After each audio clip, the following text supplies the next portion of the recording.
When I was a kid some 100 years ago, there's some fond memories I have of the holidays. One of the things that was very traditional in my family was that on all the holidays we would gather at my grandmother's house. And she would put on this festive dinner for all of us. And we would celebrate the occasion of the holiday. There would be stories told, kind of joys relived, memories shared. It was a period of bonding together in the family. And as a child and youngster growing up in that family, I felt very bonded and close to the members of my family as we celebrated together at a meal. It's interesting, with research tells us that the family that eats together regularly, the children are more responsible, have fewer difficulties, and fewer disciplinary problems. That gathering around the table and sharing a meal can be very maturing and uplifting. Gathering around the table can be so rewarding. Imagine for a minute that you were to invite 5 people from anywhere in history to your meal supper table. I wonder, who would you try to invite from all the individuals that walk this earth? Who would be the 5? And would Jesus be one of the 5?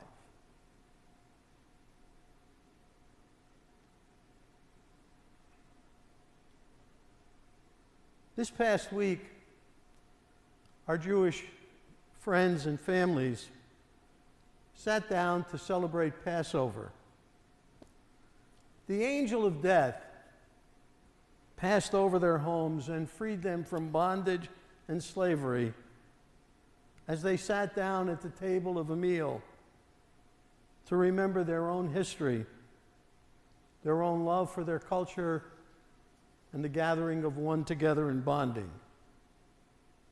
The second reading that we share from St. Paul's letter to the Corinthians recounts the Last Supper, the meal before Jesus' death, that he sat down with his disciples. How Jesus sat around the table to celebrate the Passover. And something extraordinary and special happened. He took bread, said, "This is my body." And he then took a chalice of wine and said, "This is my blood." He left each of us food from heaven to continue to nourish, to feed, to support, and heal us, saying, "I'll be with you always until the end of time." And hopefully, we become what we consume and reflect God in the world. He left us the gift of himself in the Eucharist we celebrate. Perhaps tonight we celebrate one of the most famous meals in human history. We come together in this church around this Eucharistic table to celebrate what the Lord's gift has given and been for us. And tonight, we can put aside all our differences, all worldly concerns, and focus on Christ as the head of our family. We all come with some sense of hunger and longing to be cared for, to be nurtured, to be fed, and more than anything, to feel loved. We come together with all our warts, all our problems and difficulties and idiosyncrasies, looking to be healed and supported and to fill the emptiness that this pandemic has made more prominent in all our lives. As we look at the scene of the Lord's Supper that we just shared in the gospel, we see the characters around the table. One, Judas, who betrays him. Peter, who claims he doesn't even know him. The two have their own betrayals and doubts and all their human frailties, kind of saying, please feed us. Satisfy the continual longing in each of our hearts. Please feed the longing, hunger that we each have. In the Los Angeles Daily News, there was the following story. It was the story of Brian Rooney.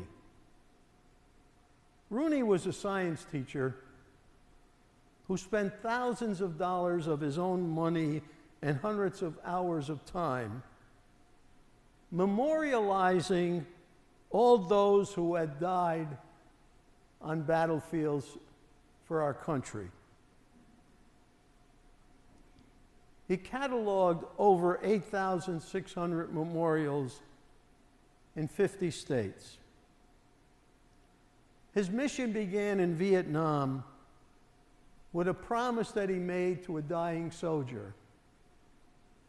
He was a young Army medic, and he leaned over a mortally wounded soldier on the battlefield of Vietnam and tried to look at his dog tag and what his name was. And then he heard the whispering of the soldier say to him, "Remember me. Please remember me." And Rooney promised the soldier that he would remember him. And his promise grew into a kind of obsession. Rooney spent a great deal of his time looking at many of the war dead, caring for them, remembering, and immortalizing them. At our communion table, this celebration all over the world on this Holy Thursday night, in many different languages, in many different cultures, in many different corners of the earth, the same thing is said. Remember me. It is what the Last Supper is all about. Do this in remembrance of me. Tonight we celebrate that supper, that longing, that time, and we gather together here in this church.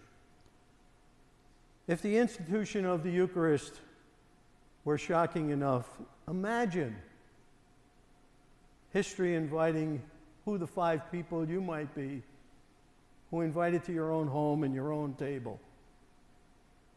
Imagine what would happen if just now we invited 5 people to our home at our table. And then we knelt in front of them, washed their feet, dried it with a towel, and told them how much we love them and care for them. I wonder what the reaction would be. Before the Last Supper, one of the most shocking scenes in human history occurred when Jesus, the Son of God, took off his outer garment, got on his knees, and watched each of his disciples' feet, including Judas and Peter.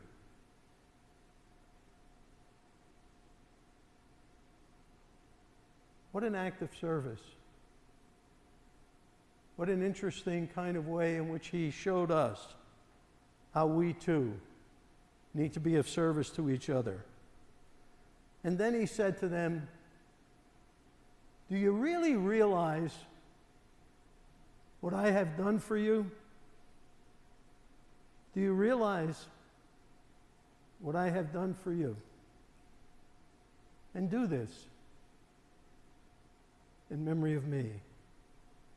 You are to be the source of cleansing of each other. You are to wash away the darkness and bring brightness and light.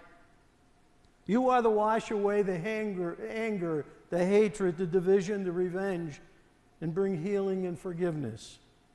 You are to wash away all the pain, the anxiety, depression, and try to be a source of peace. Remember the way I lived. Remember the way I loved. Remember the way I served. And do this in memory of me. Amen.